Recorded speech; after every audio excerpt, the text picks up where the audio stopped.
வணக்கம். அன்பார்ந்த இணையதள நேயர்களை மீண்டும் www.qcrc.in என்ற இணையதளத்திற்காக நியூஸ் தமிழ் செய்தியறிக்கையில் உங்களை சந்திப்பதில் பெருமகிழ்ச்சி அடைகிறோம். இன்று 1 மே 2009க்கான முக்கிய செய்திகளை தற்போது பார்க்கலாம். உலக முழுவதும் 127வது மே தினம் தொழிலாளர்கள் தினம் மிக சிறப்பாக கொண்டாடப்பட்டதாகவும் ஜெர்மன் துருக்கியில் போலீசாருக்கும் தொழிலாளர்களுக்கும் மோதல் ஏற்பட்டதாகவும் தகவல்கள் வெளிவந்து கொண்டிருக்கிறது.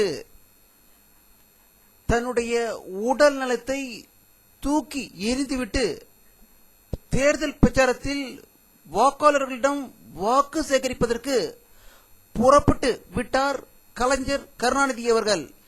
இன்று திருச்சிக்கு வந்தபோது அவருக்கு தொண்டர்கள் அமோக வரவேற்பு கொடுத்து வந்ததாக திருச்சியிலிருந்து தகவல்கள் வெளிவந்து கொண்டிருக்கிறது. இலங்கை ராணுவ இணையதளம் ஒன்றை நடத்தி வருகிறது. அதேபோல் விடுதலை புலிகளும் இணையதளத்தை 1997 நடத்தி வருகிறார்கள்.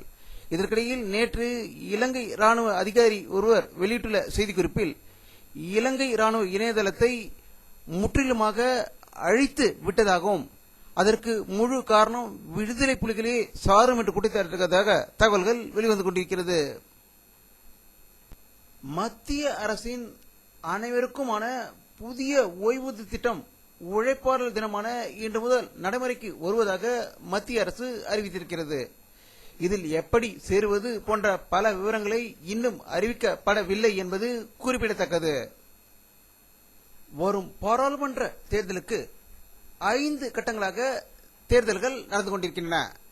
இதில் முதல் 2 கட்டங்களில் 60% வாக்குகள் பதிவாகி இருப்பதாகவும் 3ஆம் கட்டம் நேற்று நடந்ததில் 50% வாக்குகளே பதிவாகி இருப்பதாகவும் 3 கட்டமாக நடந்த தேர்தலில் 40 45% வாக்காளர்கள் வாக்களிக்க முன்வரவில்லை என்ற ஒரு அதிர்ச்சி தகவலை தேர்தல் ஆணையம் வெளியிட்டிருக்கிறது.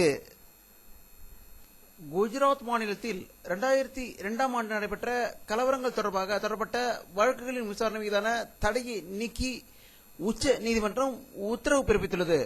மேலும் விரைவு நீதிமன்றத்தை நிறுவி நாள்தோறும் இந்த வழக்கு விசாரணையை நடத்தி விரைவில் முடிக்குமாறு உச்ச நீதிமன்றம் தனது உத்தரவில் வலியுறுத்தியிருப்பதாக டெல்லியிலிருந்து தகவல்கள் வெளிவந்து கொண்டிருக்கிறது. பாரதிய ஜனதா கட்சியின் பிலிபட் வேட்பாளர் திரு வருண்காந்திக்கு அளித்த பரலை மேலும் 2 வார காலத்திற்கு உச்ச நீதிமன்றம் நீட்டித்துள்ளதாக டெல்லியிலிருந்து தகவல்கள் வெளிவந்து கொண்டிருக்கிறது. பிரிட்டன் நாட்டில் தமிழ் ஈழ நாட்டில் அத்துமீறி நுழைந்து தமிழர்களை கொல்லும் இலங்கை ராட்சச ராணுவத்தினரை கட்டுப்படுத்த வேண்டும், ஈழ நாட்டுக்குள் வரக்கூடாது என்று கூறி சோகம் வரை உண்ணாநிலை போராட்டத்தை மேற்கொண்ட சுப்பிரமணியம், பரமேஸ்வரன் ஆகிய சுதந்திர போராட்ட தியாகிகள் பிரிட்டன் அரசின் எழுத்து மூல உறுதிமொழியை எடுத்து தன்னுடைய உண்ணாவிரத போராட்டத்தை முடித்துக் கொண்டதாக பிரிட்டனிலிருந்து தகவல்கள் வெளிவந்து கொண்டிருக்கிறது. பாகிஸ்தான் பிரதம மந்திரி திரு யூசப் கிலானி வெளியிட்டுள்ள ஒரு செய்தி அறிக்கையில் கராச்சியில் நடந்த கலவரத்திற்கு வெளிநாட்டின் தொடர்பு இருப்பதாகவும் பாகிஸ்தானை பற்றி அமெரிக்க அதிபர் திரு பாரக் ஒபாமா கூறிய கருத்துக்கள் அவருடைய தனிப்பட்ட கருத்துக்கள் என்றும் அவர் சொன்னபடி பாகிஸ்தானின் நிலைமை இல்லை என்றும் பாகிஸ்தான் பாதுகாப்பான நாடாக இருக்கிறது என்று சூழலித்ததாக செய்திகள் வெளிவந்து கொண்டிருக்கிறது.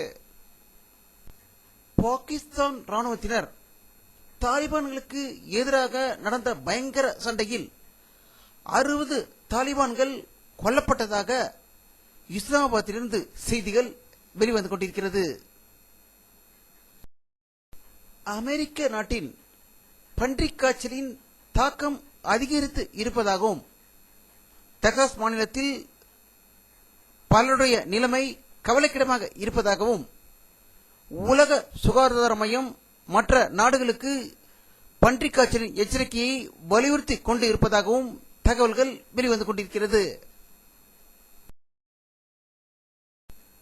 பிரிட்டிஷ் பிரதமர் கார்டன் பிரவுன் பிரிட்டனில் வெளியிட்டுள்ள ஒரு செய்தி அறிக்கையில் ஈராக்கில் போர் நடவடிக்கைகள் முற்று பெற்று விட்டதாகவும் ஈராக் நகரமான பிராஸ்பரஸில் கடந்த 6 ஆண்டுகளாக பணியாற்றி வந்த பிரிட்டிஷ் துருப்புகள் தமது பொறுப்பை அமெரிக்க ராணுவத்திடம் இன்று ஒப்படைத்து விட்டதாக பாக்தாத்திலிருந்து தகவல்கள் வெளிவந்து கொண்டிருக்கிறது.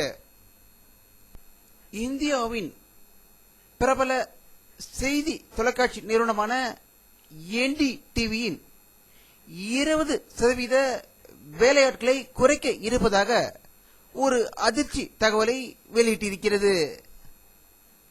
வானிலை அறிக்கை 1 மே 2009 பிற்பகல் 3 மணி எடுக்கப்பட்ட சேட்டலைட் புகைப்படத்தை தற்போது பார்த்துக் கொண்டிருக்கிறீர்கள். தமிழகத்தில் மேகமூட்டம் எதுவும் தெரியவில்லை. கர்நாடகாவில் பெங்களூரில் மேகமூட்டங்கள் அதிகம் இருப்பதை இந்த படத்தில் காணலாம். தமிழகத்தின் வெப்பத்தின் தாக்கம் அதிகமாக இருந்ததாக தகவல்கள் வெளிவந்து கொண்டிருக்கிறது. இந்தியாவின் அனைத்து பகுதியிலுமே வெப்பம் அதிகரித்து இருப்பதாகவே தகவல்கள் வெளிவந்து கொண்டிருக்கிறது. இத்துடன் இந்த செய்தி அறிக்கை நிறைவடைகிறது. மீண்டும் நியூஸ் தமிழ் செய்தி அறிக்கையில் உங்களை சந்திக்கும் வரை உங்களிடமிருந்து விடைபெறுவது உங்கள் கே பாலாஜி. நன்றி.